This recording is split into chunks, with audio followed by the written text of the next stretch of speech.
మంత్రి భార్యను స్వర్గానికి, రాజుగారి భార్యను నరకానికి తీసుకొచ్చాడంట. అది విని రాజుగారి భార్య, స్వామి మంత్రి భార్య వల్ల నేను కూడా అన్ని వ్రతాలు చేసింది కదా, మరి నాకు నరకం వచ్చడానికి ఆ కారణం ఏమిటి అని చెప్పి అడిగిందంట.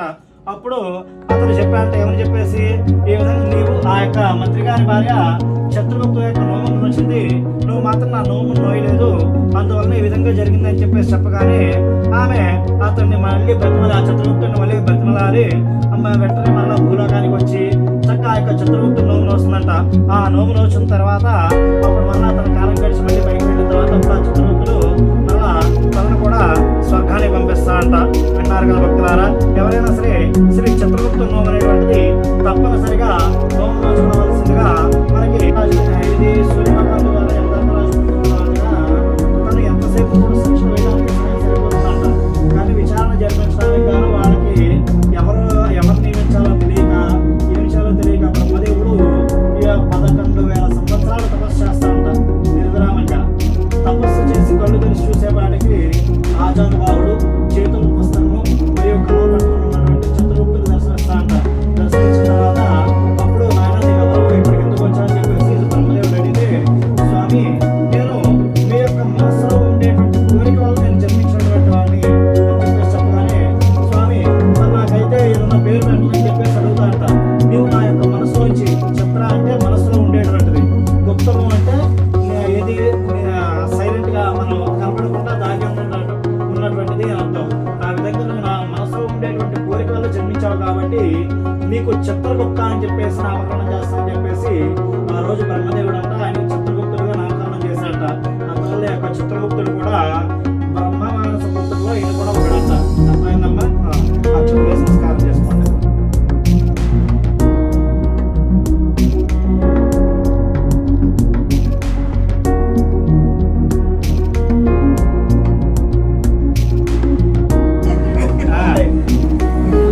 ఏమన్నా పార్ట్నర్ లైట్ ఆఫ్ పెళ్లి చేసుకుంటే చాలా సరదాగా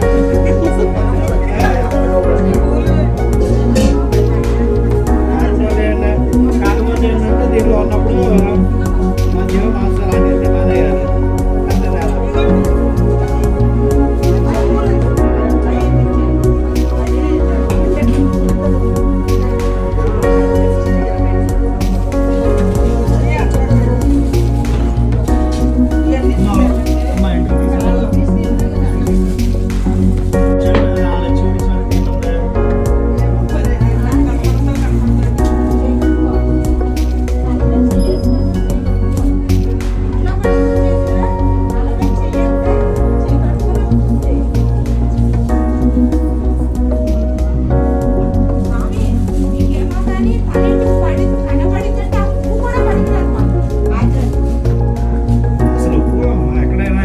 కాకపోతే ఏంటంటే అందరూ ముందు జుట్లు ఎరబోస్తున్నారు, ఇక అలాంటప్పుడు ఖచ్చితంగా వస్తాయి ఎంత వద్దన్నా సరే.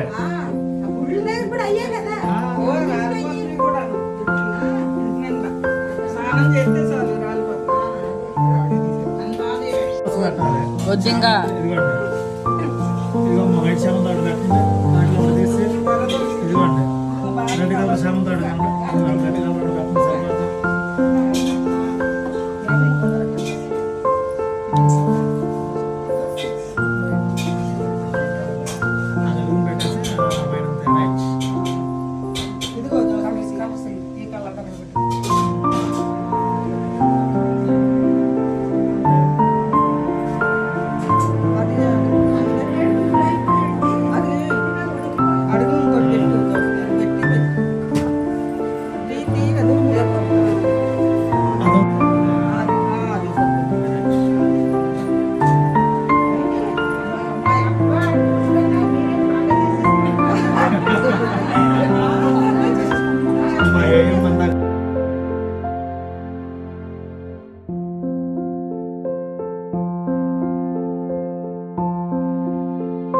పుణ్యమైనా తెలుస్తుంది, ఇది ఎవరు తప్పించలేరు. మనసులో ఉన్నది అందరికీ తెలుసు. తెలుసుకొని మన కర్మ అనుభవిస్తామని కూడా తెలుసుకోవాలి. చిత్రగుప్తుడు వేరే ఏమి రాయడు, మనం చేసిందే మనం అనుభవిస్తాం అన్నది తెలుసు. ఇప్పుడు మీరు చెప్పింది ఏంటంటే బ్రహ్మ మానస పుత్రుడు అన్నది అందరిలో ఉన్నది ఆయన. ఆయన ధ్యానం చేస్తుంటే ఎన్ని సంవత్సరాలు తపస్సు చేస్తుంటే ఆవిర్భవించాడు.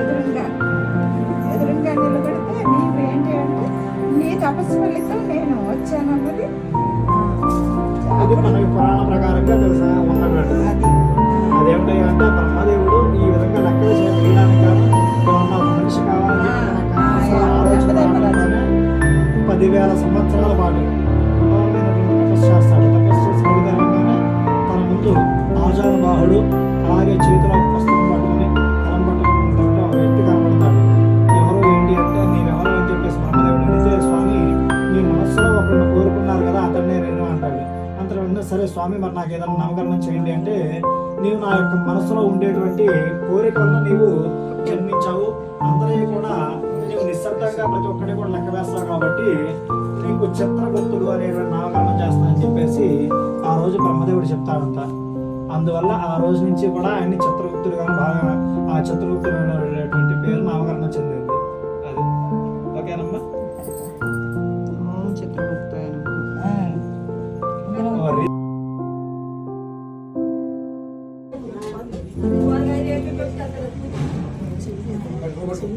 ఆగండి చెప్పండి ఏమండి పర్లేదమ్మా చెప్పండి ఏమండి తమ్ముడు గారు మా యొక్క గృహంలో జరుగుతున్నటువంటి శ్రీ చిత్రగుప్త వ్రత పూజ మహోత్సవంలో భాగంగా మీకు యవనను దానము ఇచ్చుచున్నాము.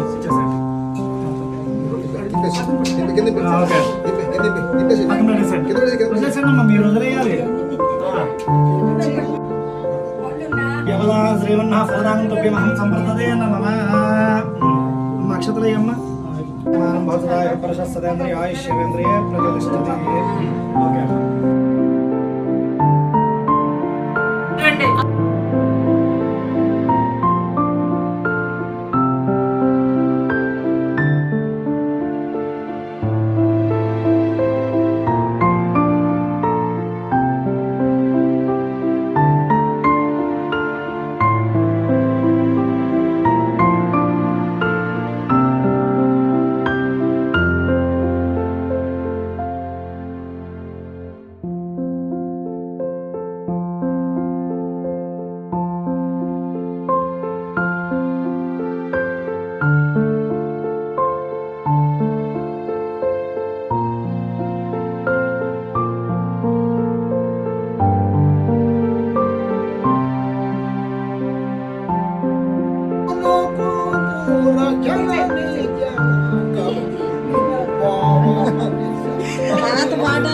ప్రేక్షకుల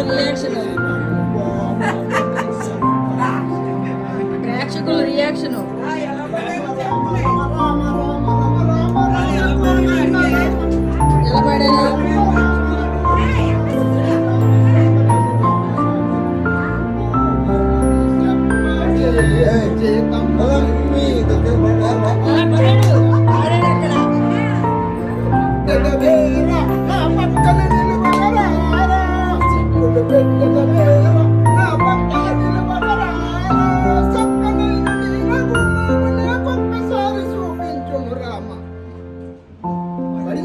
పడింది.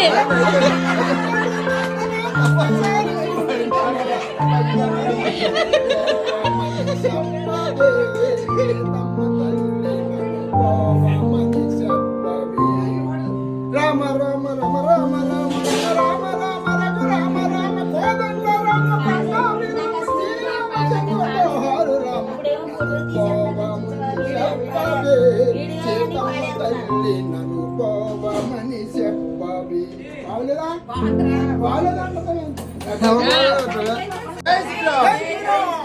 జై శ్రీరామ్.